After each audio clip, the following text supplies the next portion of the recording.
Legal Dope News TV. Let's go. Dallas County has extended voting hours until 9 p.m., adding an extra 2 hours to try and make up for the polling station shenanigans out here in the D, caused by new voting restrictions, leading to many D-towners getting turned away from voter polls. Poll workers and voters have both reported discombobulation and confusion with the new process, with people complaining that it flat out restricts where voters can vote. Election judges at Lee McShane Elementary in Dallas say they've seen a lot of people trying to vote at the wrong precinct.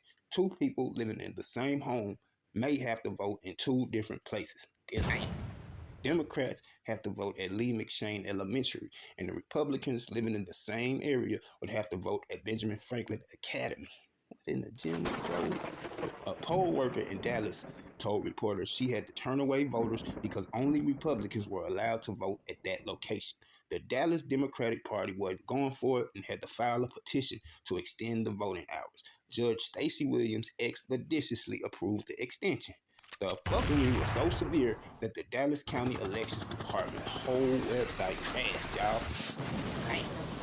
So boom. And to ensure that voters are allowed to cast their ballots, all Dallas County polling stations are to be kept open and voting is extended from 7 p.m. until 9 p.m. This order came down after the Democratic Party in Texas put out a statement letting it be known that counties need to extend poll hours and stop playing games with the people. This mishandling lies at the feet of every Republican official who refused to work toward joint primaries, but instead ran with election conspiracy theories, TDP chairman said in response. Democrat Colin Allred and U.S. Representative Jasmine Crockett are holding a press conference to speak on the situation in Dallas.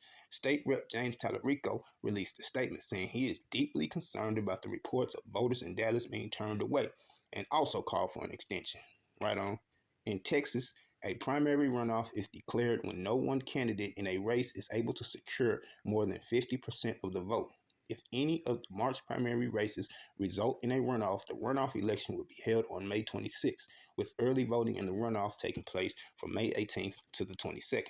Alicia Pierce, the Assistant Secretary of Communications for the Texas Secretary of State's office, said voters need to remember that even though the state's primaries are open, meaning voters have the option to cast ballots in either the Democratic or Republican primary, they are locked into whichever political party they voted for that year.